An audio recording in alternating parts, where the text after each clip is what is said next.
All right, well, you have had a chance to hear our names, but now you'll hear our voices. So we are so pleased to be with you this morning. You're going to hear a little bit more about each one of our roles with this, and then we will get started. Hello. Thank you for spending your Saturday morning with us. There's so many other things you could be doing, but literacy is the base of everything we do, and we're excited to explore this opportunity with you. Go ahead, Angie. No. Well, I was thinking we might talk about who we are in terms of the project. Gotcha. So my role at Nine PBS is to oversee all of our on-the-ground work and also fundraising for that work. And in this project, I worked a lot with Lion Forge and oversaw contracts and the funding and really looking at the strategic direction of this and how we are working to help impact kids' lives and ensure that everyone has the opportunity for high-quality education. And your role? My role as the Early Learning Initiative Manager was essentially to take the multi-platform idea. So this idea that there's animation, comics, a website, there's on-the-ground learning.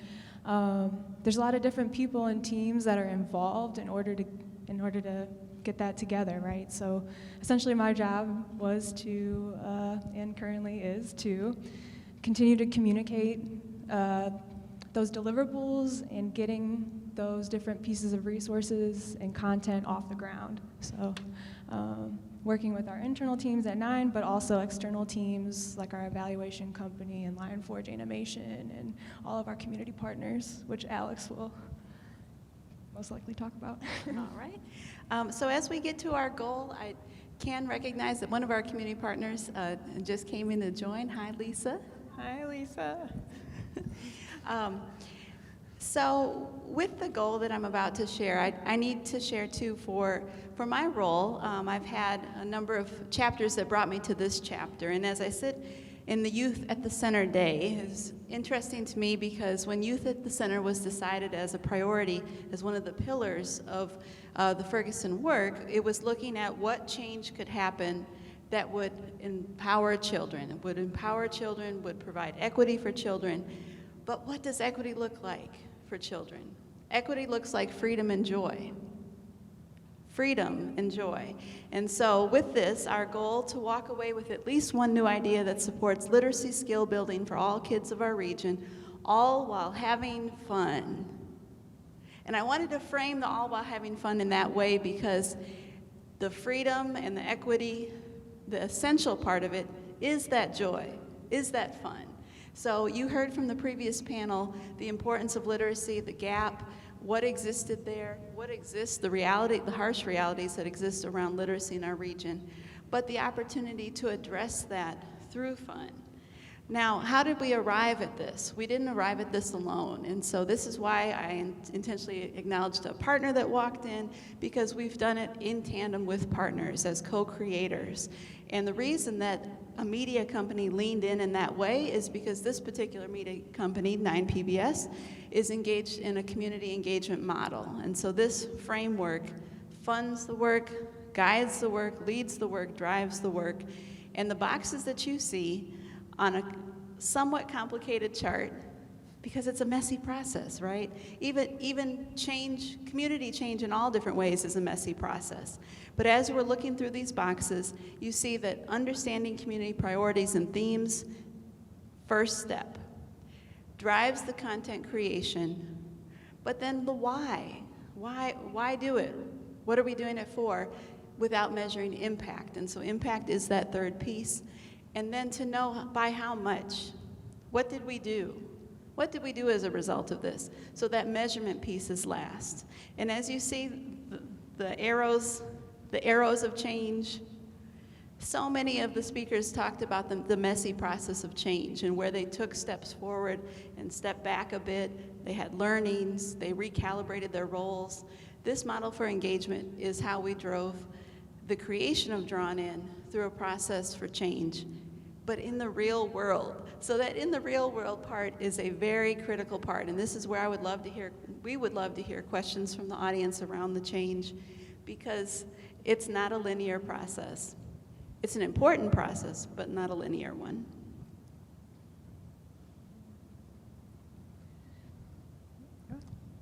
Well, maybe, I think actually one of you, either one of you should preface the story, because then I'll come in later. And, yep. So how did this all kind of begin? How did it all come together? Well, as Alex was mentioning, we have been using this model for over 15 years. We've done American graduate work across the PBS system for 30 stations, leading the work. We have produced a project around veterans and the Vietnam War. This model is used in our daily business operation across all aspects. All teams know this model and use this model. It all bases down to listening, which is how we got to Drawn In. There were plenty of people that were saying, we love PBS. That's like the number one thing that everybody says when they meet us. We love PBS. I remember watching fill in the blank, whatever it is. For me, it's Where in the World's Carmen Sandiego, but fill in the blank. And then we would hear, but we don't see content that looks like our kids. We don't see content that represents the kids in our community. And we heard it and heard it and heard it. And then Lion Forge was raising up as a company, and there's the collision of, hey, we should probably create representative content that's authentic to this region, authentic to our kids. And we embarked on a journey. And in that journey, we started with Kayla on the job. We often talk about all these different ways in which we started and talk through so many different options, opportunities. And ultimately, it resulted in Drawn In because of what comic books can do in the literacy space and thinking outside of what typical books do. There are a lot of great books, and we will continue to help provide books to the community and to the region and to our kiddos. But there is something different about a graphic novel, and it does advance reading at a higher level. There's so much, and for those kiddos who don't typically dive into a book, might dive into a graphic novel. So where is the entry point for literacy? And that's what we were looking for. And so that's how this initiative was built. It was built through partnership, and it was built through dedication to ensuring our kids really have all the available opportunities, not just one opportunity, different options that fit for them. And so it became It became this literacy initiative, and what I want to mention particularly about that age is 8 to 5. So you're seeing that they wanted an early learning resource for ages 5 to 8. And with the 5 to 8, we know that the gaps around school attendance, school enrollment, access to quality education are particularly high for our children. And so that gap was an important one. But the connection I want to make to the earlier panel is when you were hearing them talk about their choices around literacy, around reading, around mobilization, they mentioned 7, 5, 6, 7. They mentioned those ages as pivotal ages when they started to form ideas about themselves, when they started to form ideas around who they were. And so this idea of seeing yourself in a piece of literature, you not only can identify with the child, but you identify with yourself as a reader. So that last part of positively celebrates Black and brown children is so essential, not just for the celebration. The celebration is worthy, but for the celebration of children as readers. And so, after listening and listening and listening, we go to the next stage of figuring out how are we really going to create this content and resources, and how do they actually get distributed across the community, across the region, and eventually, hopefully, across the nation. So I said listening, we still listen. We still listen in this stage of the model. So as it said before, we knew that this needed to happen. We heard that this needed to happen. But how this actually happened, right?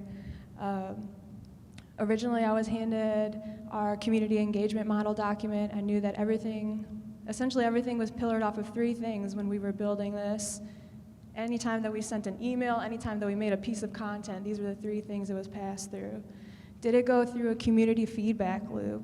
Did somebody from the community actually touch this and have some kind of insight, feedback, questions, thoughts on how it should further develop? Is it something that's going to be a literacy resource? It's always based on a standard curriculum that can be used in and out of school, right? Everything was baseline to second and third grade reading standards. You can use this in Missouri, Illinois schools. You can use this across the country, right? I know that we have a couple different types of standards when you go across the nation, but ultimately it connects. Third thing being that everything that we do positively represents and celebrates Black and brown kids, adults, artists, emerging artists, writers, authors, everybody on and off the screen. So those are the three. And they handed me, on the left, you can see the 90s, I call it the 1990s clip art drawn in. But the kids originally were named Tamara, Tyler, Grace, and Jordan. And it went through a loop that actually people were like, well, Tamara is on a longboard. You should probably have her hair back in braids. That probably makes sense. Why is Grace wearing orthopedic loafers? Why does Tyler's sweatshirt look like a space helmet? I mean, we heard everything across the angle. We don't want as many Eurocentric names, right? So now you can see, essentially, the community shot the life into the work, right? There's one thing that an artist can do, but then once you put it through the loop and give it some life, whew. So Nevaeh, you have Nevaeh on the longboard in the back, Tyler, Jaden, and Grace Yongja Park jumping in the back with her tutu and cowboy boots, right? So really just giving them some personality. Everything went through, like I said, this community feedback loop. We went through the writer's room, so everything, I guess when you start any kind of animation series piece, really kind of any kind of art, you start out with a writer's room. So writers established, emerging. The head writer was writer for Arthur and Don Quixote, so which are other PBS Kids shows. And some emerging writers as well, and local writers, three specific. Mariah Richardson, if you all know her, shout out and plug, Ike Reed, and Dave Gordon. And so everything were these long, long paragraphs went through the community feedback loop of experts who are in early learning spaces, autism spectrum disorder, race, equity, and diversity, equity, inclusion, belonging specialists.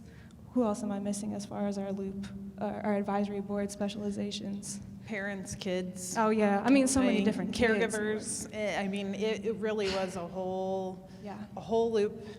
There's about 30 partners in this group that was constantly looking at the work. Yes. Constantly. I mean, we were sending emails at one point weekly saying, hey, can you take a look at this? And when we send a script, it's not one paragraph. Like we're sending 10, 12 pages and they're reading it and providing feedback within 15 minutes, an hour, like, because they're that invested in making sure that we're really linking to our local kids in our community. Mm-hmm.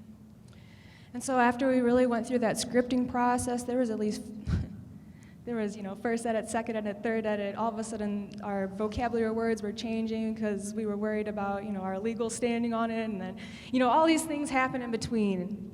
And then we scout and find voice actors. So Line Forge Animation went out and found 3 of the 4 kids are local voice actors. Lady Magnitude, you'll see here is also Mariah Richardson, one of the writers. But please take notice to the top right corner and the bottom right corner of this video. And this really kind of shows you the process of what an animatic looks like before you put it on TV. This is no joke. Spartacus is quite resourceful and can reprogram machines at will. You'll have to trace his path. Trace? You mean follow his path? Right. And bring him back here before he sets off a robot apocalypse in Midland City. We're on it, Lady M. And so, like I said, everything goes through the loop. This is no joke. Spartacus is quite resourceful. And so this is kind of the cherry on the top piece. This is your literacy showing through. This is no joke. Spartacus is quite resourceful and can reprogram machines at will. You'll have to trace his path. Trace? You mean follow his path? Right. And bring him back here before he sets off a robot apocalypse in Midland City. We're on it, Lady M. This. So, and that's just for the animation process. So it's multi-platform in the way that we have 16 animated shorts. Each of those went through that loop. We have 4 comic books. Actually, now we have 8. As of this year, we have 4 more in the loop. So we have 8 storylines altogether. Then we have a website with 2 games. And our on-the-ground learning as well. We have a curriculum design manager, Dr. Ariana Raleigh, essentially built that Literacy Power Hour curriculum from the ground up. So Literacy Power Hour is equivalent to a comic book writing workshop. And we do those in the community spaces with parents and kids, and then we also have adapted it into the schools as well. And I'm going to just throw in that the word trace, when it popped up, what we did when Christina was talking about the importance of the words, and she's mentioned Dr. Ariana Raleigh. She's amazing. If you haven't met her, we'd love to introduce you to her. But she took all of the words that are required for kids to know by 3rd grade. And so that was the basis of why those words were chosen, is because that's what they need to pass the proficiency test. And as we know, and we don't have to sit here and go through the data of where our kiddos are, but the reality is our jobs in this initiative is really thinking about how do we ensure that our kids are set up for success, whether it be state testing, whether it be for school readiness, whatever it may be, digital divide, helping with that, whatever it may be, we are looking at that success and where are the key points and what are the key things they need to thrive. And we have learned through Dr. Ariana Rawlings that those words are essential in understanding not just the word and how to use it, but also how to write it, and how, so the worksheets that we provide along with these resources go that extra step on how do you use it in a sentence, how do you use it in a story. And so that's really what we were trying to do, was advance the literacy that the kiddos had opportunity for. And with the key words, the magnificent words, the previous panel mentioned about straightening the path in broken systems. And we know the weight that testing takes for teachers and students. And if you think of that word trace, and you have a child who is asked, trace Jordan's steps through the process, they know what Jordan did. They know what Jordan did. They know they were into the story. They could tell you all about it. Their faces would probably light up in talking about what Jordan did. But if the word trace trips them up, they don't have an answer. And so this is about finding those keys that could unlock literacy in a different way. The other thing to note too is that everything builds off of one another. So you can watch the video, you can look at the comic. Those are 2 different storylines, but they run kind of parallel. You'll see the same characters in them. So research shows that if you get the word recognition up to 7 times, you'll be pretty good in proficiency. So we try to do that across all of the platform content. So Alex is probably going to jump into the impact part. It seems like we might have some questions. You want it? Yeah, we can hop to questions, and in the questions we'll address this impact as we answer questions.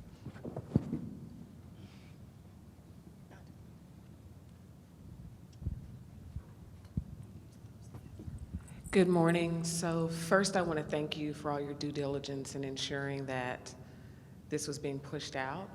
But I do have a question about that pushing out. So I'm the mother of a 19-year-old who was a hesitant reader and discovered graphic novels very early for him, which helped him build his language skills, his reading comprehension, and he's on the spectrum, so it was a much easier way to get him into even larger reading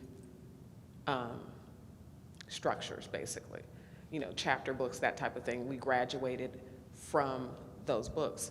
But there was a lot of pressure from his teachers to say that he was not really preparing himself to be a reader by using graphic novels to bridge into, and a lot of pressure, especially saying that he was being, there was a lot of conversation around how I was not preparing him as a young Black man on the spectrum to be literate. And that tended to come from white teachers, because at the time we lived in the outer rings. And so he's 19 now in college as an animation major. Oh my gosh. But Full circle, yay. full circle. But the question is, are you all still meeting that resistance from educators who are tasked with finding new ways to getting children into reading, particularly young Black and brown children who may not see themselves in some of the books that teachers are often introducing them to at this age? Because that was a fight that I had probably from kindergarten until my son was in about 4th or 5th grade. Every year I had to fight until they saw the vocabulary, the comprehension, and we also found some teachers that were a little bit more understanding of what he needed as a reader as opposed to what they thought he should need. So did you meet resistance, and how are you all attacking that resistance? I would say an initiative like this that puts Black and brown people at the forefront always meets resistance. So can I sit here and say that we didn't meet any resistance? Absolutely not. We did meet resistance, and we met it in the most unexpected ways. I can often think about the hard conversations we had to have to say, do we believe in equity? If we do, and that is our value, which is what we show up every day at 9 PBS as, one of our core values is equity. If we believe in equity, this is the thing we need to do. With all the resistance, we have to push through because it's the right thing for the kids. And we had that conversation daily, if not weekly, as this was launching. And we still have the conversation about why is 9 PBS doing something like this. And we not only have it within the St. Louis region, but we have it across the country with other PBS stations. And I would say we have brought people along on this, and as we are bringing people along and people are seeing the community response, the fact that we have evaluated every step of the way and can show the impact that it's making, it really is changing the perception. But I also think that this the key pivotal moment to address your question, we were working on this during COVID, during the shutdown. Education changed in that moment, and the way in which people thought about education was changing, and it changed rapidly. That was an entry point for us to think about education differently. And we have pushed that and continue to push that realm every day about if the standard way was working, we wouldn't have all these kids left behind, right? So clearly it's not working. What needs to be changed? And that's where we sat with drawn in graphic novels and thinking about what is gonna help our kiddos, and this was one way in which we approached it. There's other ways that are happening across the community that are being approached differently as well, and we are supporting those ways in different endeavors. So I hope that answers your question. And if I may with that, the ideas around literature, the boundaries of that needed to be pushed, because the idea of the canon is a really outdated one, to say that only certain works are the works that can educate and enlighten. And so adding pieces and adding new literature and new voices is essential work for education. To your question around the local teacher support, I would say that we did have the choir, and for those who weren't in the choir, we have opportunities, called Ed Camp Unconferences. And those Ed Camp moments have a wide range of people. When they come seeking, one of the things they always come seeking is literacy strategies. So even though the tactics people might have needed to get on board with the tactic around it, then we could agree that there was a need for literacy strategies and innovation, right? And so with that too, we had the opportunity, these power hours that you saw just, oh my, you just saw like the tip of the, you saw one picture of something that represents so much, but those were originally built in community spaces, and we had an opportunity to put them in classroom spaces.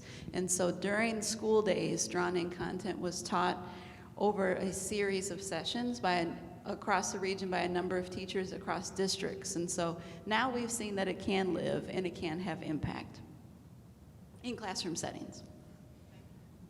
Any other additional questions? Sorry, we're seeing a big light, so it's hard to see. If you have a question, oh, where'd she go? There she is.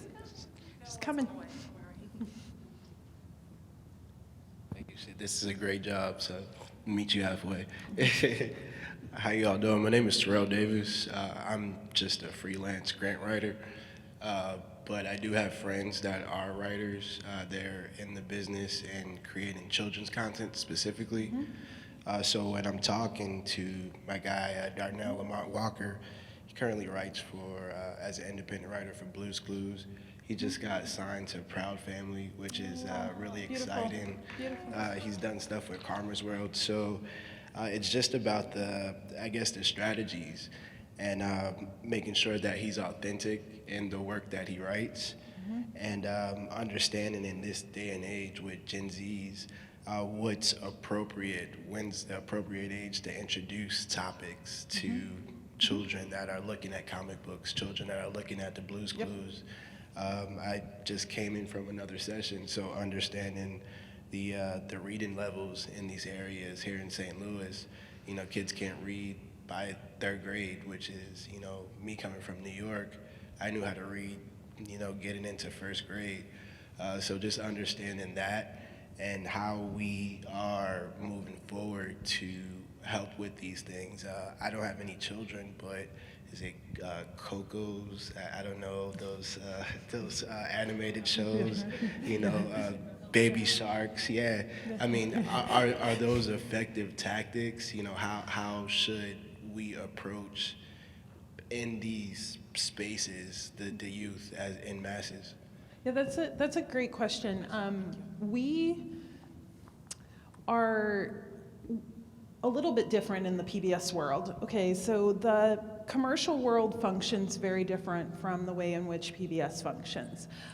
We, from day one, which was almost 70 years ago, that your local 9 PBS station was born out of community. A group of community leaders came together, and that is how we started. And we started actually teaching in a classroom. Literally, we went on air, the first day we went on air into a classroom, and it was because PTA moms went door to door and raised the last $100,000 we needed to go on air.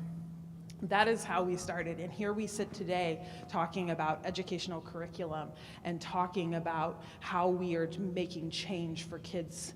So when we're talking about content, we are thinking baseline, what is the educational aspect of it? And then we are also thinking about who is developing it, to your point. So on this particular project, I would say, and Christina can probably correct me if I'm wrong here, but about 80% of the team that was working on this project were Black and brown.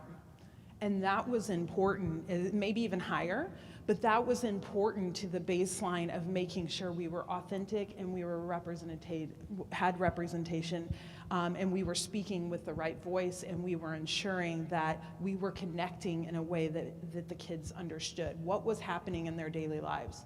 How does this connect to those moments in their daily lives?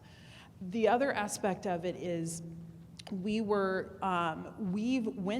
the last 4 comics that are getting ready to come out, we actually went and sat in a classroom with kids and said, what are the topics you got? We started just asking questions, and they gave us the topics for the last, and how to approach the last 4 comic books. We had the baseline of the story, but all the things that got inserted into that story were because the kids told us this is what they do at home.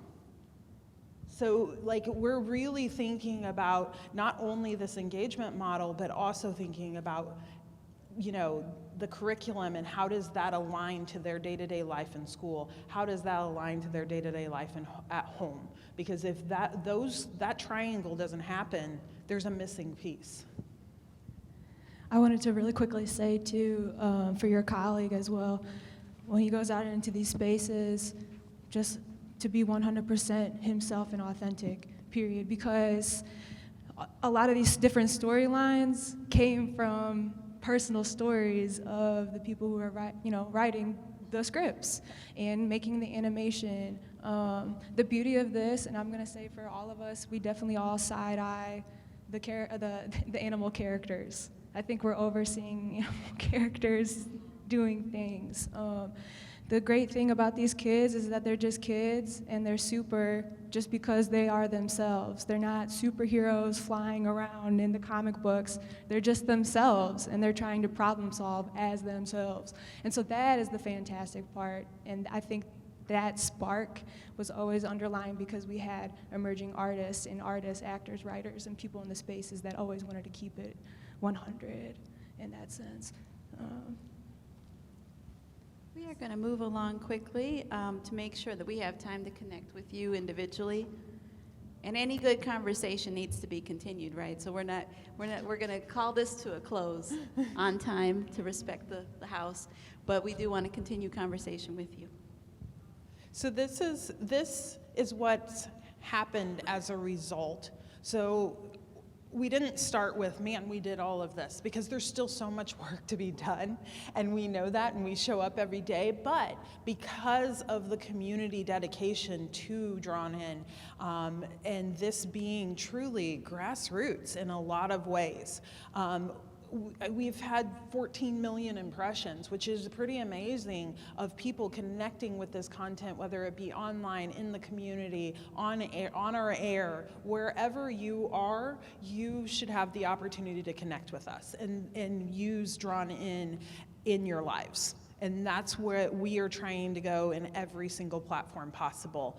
And we put comic books into kids' hands. St. Louis Public Schools, all the kiddos from kindergarten through 3rd grade received a comic book across the system 4 different times.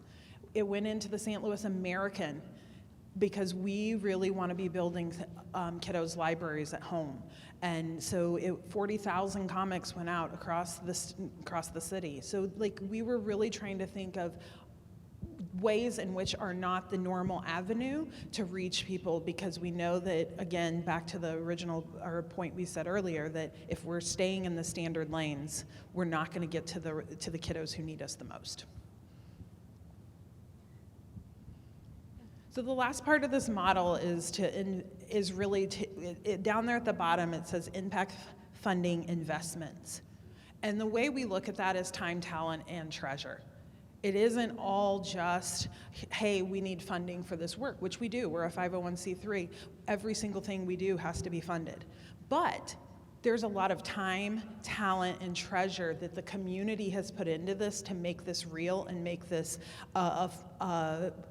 birthed air into this to make this something that the kids can use in our region. So we are constantly thinking about how do we partner. If you walk away with anything from this, is how can you partner across whatever system you're working with, and know that it's okay to partner. Like, know that it's okay to think about everybody winning. It doesn't have to be one system or another. Everybody can win if you figure out what your lane is, what your mission is, and really understand each other and what uniqueness you bring to the table. And that's how we get to investment in ourselves in this room, and also in our community.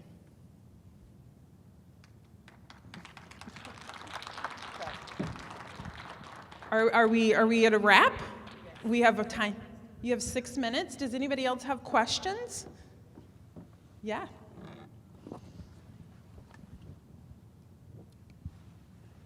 Thank you. Lisa Glover Jones. I actually am here in twofold. I work with St. Louis Children's Hospital, and I also sit on a local school board.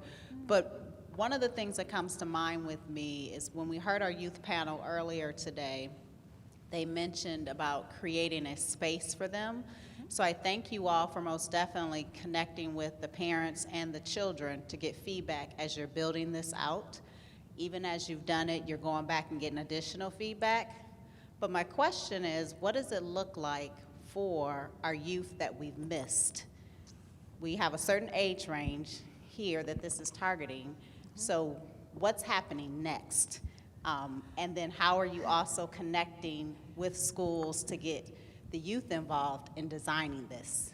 So, great question.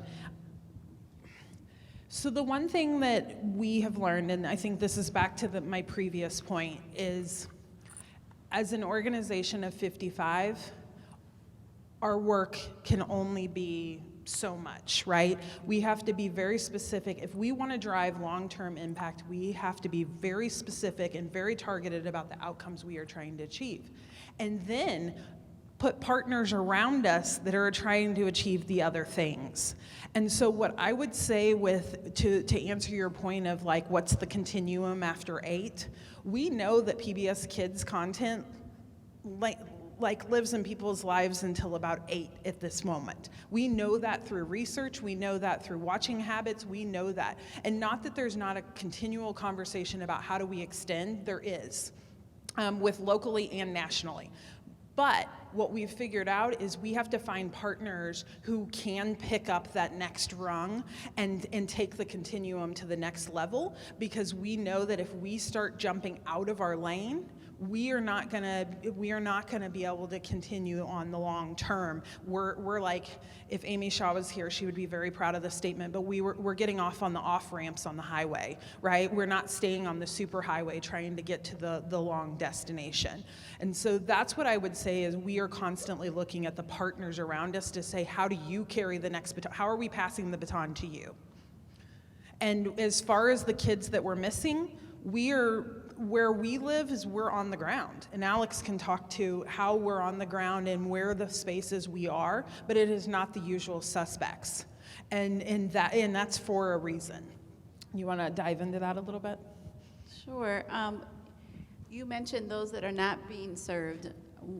100% of our focus is on those who are not being served. So those who are well served by resources and represented very well and have strong literacy programs, all of that, they have access to Drawn In. Drawn In is wonderfully available on air and to our 2 million viewers across Missouri and Illinois, and it's available online, nationally. But for our deep dive efforts, we're intentional about our partnerships to make sure that we are getting to those voices. And when you were talking about the children as co-creators with it, for the power hours, when they do their writing workshop, at the end, they're the authors. They're the authors, and so they stand in front of their class and then they read their comic books, what they've created, and have a moment of identity in that. And we've actually engaged David Gordon. I'm getting the wrap-up look. We've engaged David Gordon, who's part of the creative process, to actually join in those graduation sessions. So he is there with them, and he actually produces a caricature for each of the child authors. And so they see themselves at that point not only just as a reader, but also an author themselves, and they can be in conversation with him. So we look for those moments of empowerment because of and I was looking for Lisa to say this moment, our advisors shared with us when we talked about what are the key literacy moments, it was moments they remembered that they were recognized and celebrated. Not the moments where they got the negative scores on the test, not the moments where everything came back and all the editing marks were there and they knew they had to work hard to be a right. No, it was the moments that they were celebrated for achievement and recognized. Certificates, pins. I can look around the room and know some of us had Pizza Hut gift certificates. It's the moment that you were acknowledged, and this is about acknowledgement. And real quick, just the idea that it's for target age 5 to 8. Once you get into those community comic book writing workshops, we had a 3- and 4-year-old write a comic book with his parent.